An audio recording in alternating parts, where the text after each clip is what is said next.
Hey boys, it's HarmNone. Today, we're going to be going over the top 10 rally cars in Grand Theft Auto Online. So unfortunately, there isn't a rally subcategory in GTA where these cars could easily be grouped into, so I've chosen 10 cars that I feel like are really good rally cars in GTA, but also have some rally heritage with their real life counterparts. Anyway guys, we're going to get started with number 10. At number 10, we have the Lampadaddy Tropos Rally. Now, the Lampadaddy Tropos Rally is a rear-wheel drive car, so it's a little bit higher on this list because of that. A lot of rally cars, especially modern rally cars at that, are all-wheel drive. So to have a rear-wheel drive rally car is a little bit of a disadvantage. You don't have as much traction and you don't have as much grip and acceleration when you're getting going on an off-road track. Now, regardless of that, the Tropos Rally is actually very capable off-road. This thing is absolutely awesome. It almost doesn't even feel like it's rear-wheel drive only, which is pretty high praise for this thing. Honestly, one of the best rally cars in the entire game. Unfortunately, I just couldn't place it any higher because it doesn't have all-wheel drive, but it is still a fantastic car. All of the cars on this list are really good, but I didn't want you guys to get the wrong idea that I was saying that this thing wasn't good at all. It's very good, and if you want a solid rear-wheel drive rally car, the Tropos Rally will do that for you. And it comes in at $820,000, which is not honestly a lot of money in GTA these days, and I would say it's worth every penny. It's also got some good customization. Overall, there's nothing wrong with the Tropos Rally. You guys should pick one up if you got some extra money. Next up, we have another rear-wheel drive rally car, and that is, of course, the Coil Brawler. Now, the Coil Brawler overall is not a better vehicle than the Lampadaddy Tropos Rally. I don't want anyone to get me confused when I say that, because this thing is, of course, ahead of it. And the reason for that is this thing's off-road performance is simply better than the Tropos Rally. However, this thing does have some faults of its own that are not very great. The first fault that I can find with the Coil Brawler is the brakes on this vehicle are absolutely awful. I don't know if they're made out of wood, I don't know if they're made out of rubber. They don't really work as brakes very well. They completely suck, I'm not gonna lie. No, I do like the Coil Brawler. It does have some really good off-road performance. It's got a lot of grip on the off-road sections. It's got a lot of climbing power as well. It's a cool looking vehicle as well, and it has tons of ground clearance, which is another big help.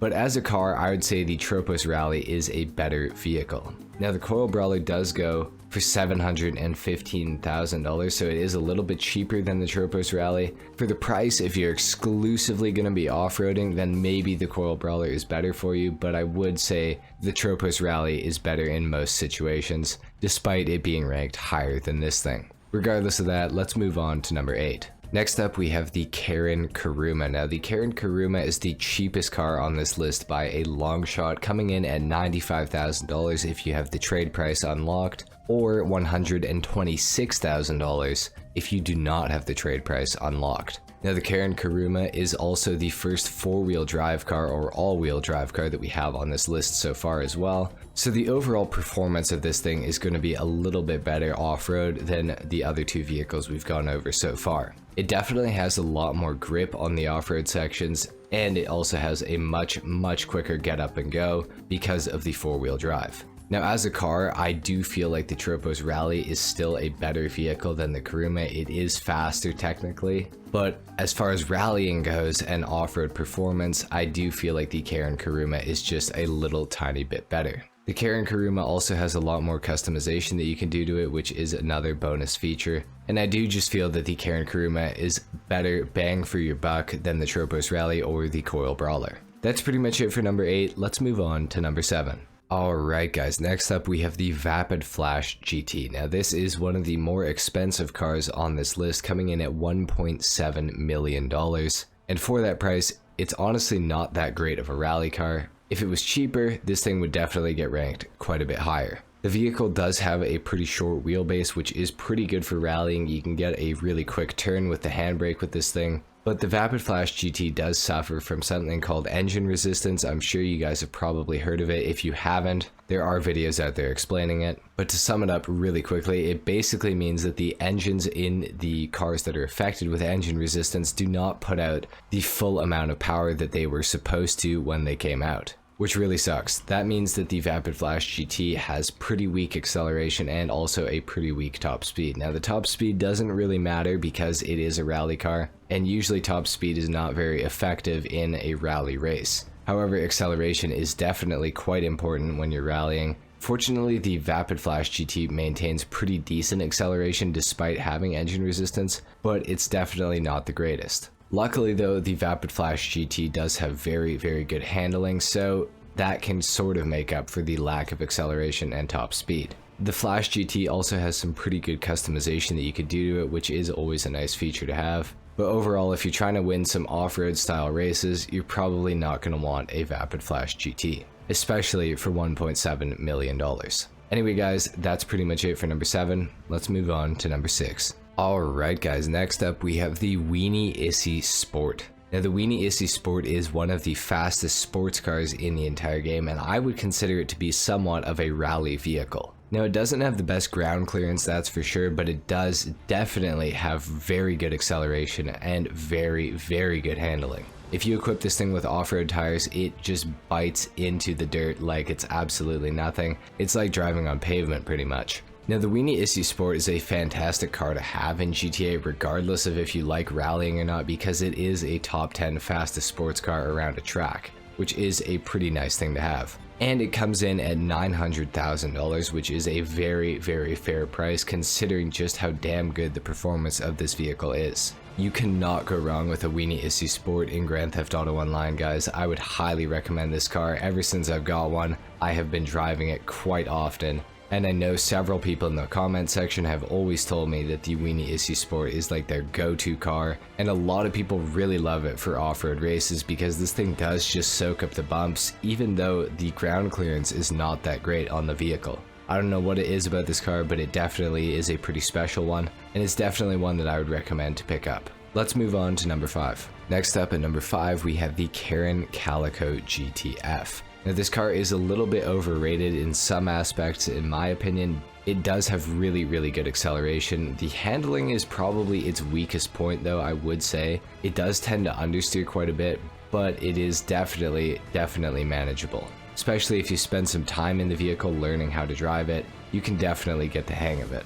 Now the one part where this car really suffers is it doesn't have very much ground clearance, which does sort of cause it to have a little bit of an issue when it comes to bumps. And as I'm driving this thing around, I am definitely feeling the understeer. I'm not sure if that's to do with the suspension being raised or with the off-road tires that are on this thing. The understeer is definitely real with this car, I gotta say. It's actually pretty horrendous. Now, what this car lacks in handling and ground clearance, it definitely makes up for in acceleration and top speed. The Calico GTR is one of the highest top speed vehicles, even despite the Tuners DLC vehicles being nerfed. This thing still does have a very respectable top speed, and the acceleration is still this thing's best feature by far. Overall, the Calico GTR might not be the car for every single off-road racetrack, but if there's something to do with straightaways, the Calico GTR is very good at that sort of thing. Anyway guys, that's pretty much it for the Calico GTR at number 5. Let's move on to number 4.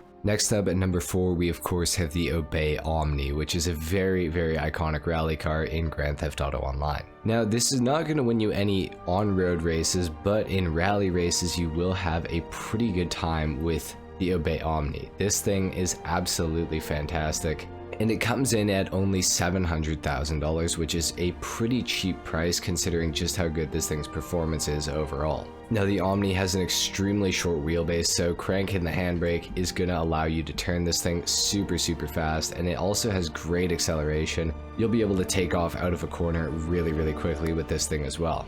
On top of all of that, it has an okay amount of customization, not a whole lot that you can do to it, but it does have a spoiler option, which is very important. And on top of all of that, it also has a great exhaust sound. It is a true rally car in GTA. You can tell a lot about a car by its exhaust sound, and usually the rally cars have a very poppy and crazy sounding exhaust, and the Obey Omni, I can confirm, definitely does have that. The Omni is a fantastic car. Everyone should own one in GTA. I absolutely love the Omni, and I think that it is truly one of the best rally cars in the entire game. With that being said, let's move on to number 3. Next up, we have the Sultan RS Classic. Now obviously this thing is based pretty heavily off of a Subaru 22B, which is a pretty formidable rally car in real life. So naturally the Karen Sultan RS Classic in GTA is also a pretty damn good rally car. Now this thing is a little bit hard to control. The rear end of this car likes to come up on you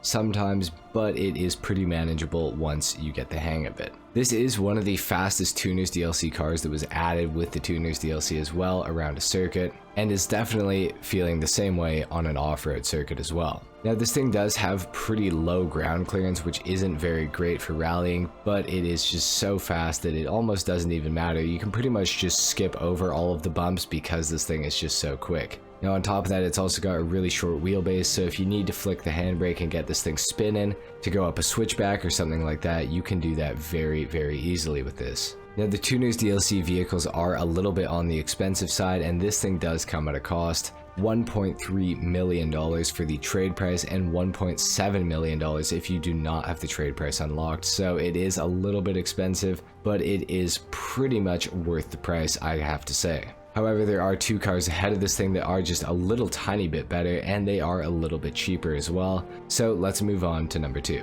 Next up at number 2, we have the Vapid GB200. Now what I said about the Omni being a true rally car in Grand Theft Auto Online is even more true with the Vapid GB200. This thing is based off of a very, very famous Ford rally car in real life, and it does not change much in Grand Theft Auto Online. This thing is still a fantastic performer on an off-road circuit. The GB200 does pretty much everything that you can ask of it. It handles really, really well. It has a short wheelbase. The exhaust makes lots of pops and bangs, very similar to the Omni, except the GB200 in my opinion sounds even better. It has really, really quick acceleration. It's got tons of customization as well, with a lot of liveries, which we all know for rallying, liveries are very, very important. The GB200 absolutely flies on an off-road track. This thing is like almost unbelievable how good it is. It has so much grip, it's got such great acceleration. It even has a pretty good top speed as well. And in order to buy this car, it only costs you $940,000, which is a pretty fair price considering just how damn good this thing is at off-roading. Obviously it's good on-road as well, but it's definitely a little bit better at off-roading in my opinion at least. Overall, the GB200 is a fantastic car that I think everybody should own in Grand Theft Auto Online, especially at its price point. You cannot go wrong with the GB200 whatsoever. With that being said, guys, let's move on to the number 1 rally car in Grand Theft Auto Online. And the number 1 rally car in Grand Theft Auto Online, guys, is of course the Pfister Comet Safari. Now, if you know anything about the Pfister Comet Safari, this will not surprise you one bit. This car is absolutely fantastic at rallying in Grand Theft Auto Online. It is a full-blown rally car. That is this thing's only purpose, and it kills its purpose. This thing is absolutely awesome. It has extremely good ground clearance for a car. It has very, very good handling, even better acceleration than the handling, and that's not to say that the handling is bad at all. It's absolutely awesome. The Comet Safari was designed to just be a pure rally car in Grand Theft Auto Online, and it is literally just that. It's very good on-road too. I don't want anyone to get me confused here, but it is very, very at home in off-road scenarios. It has extremely good off-road traction, very good downforce, like I said, great acceleration, and honestly an okay top speed as well. The Comet Safari is definitely a car that I would recommend picking up if you want to rally in GTA, and even if you don't want to rally, this thing is just a blast to take off-roading or on-roading if you really want to. This thing can do pretty much anything that you ask of it, and it is one of the cheaper cars on this entire list, coming in at $710,000, which is a very, very fair price considering just how damn good this thing is. It's got great customization, looks fantastic. It's honestly just a perfect rally car. So if you guys are into rallying or you want to get into it, the Comet Safari is the first place that I would stop on your journey into it. Anyway guys, there you have it. That has been my top 10 rally cars in Grand Theft Auto Online. Let me know what you thought of my list in the comments down below. Leave a like if you enjoyed the video or if you want to see more like this. Dislike, of course, if you did not enjoy. Subscribe if you guys are new, and I will see you all in the next video. Until then, take care. Peace.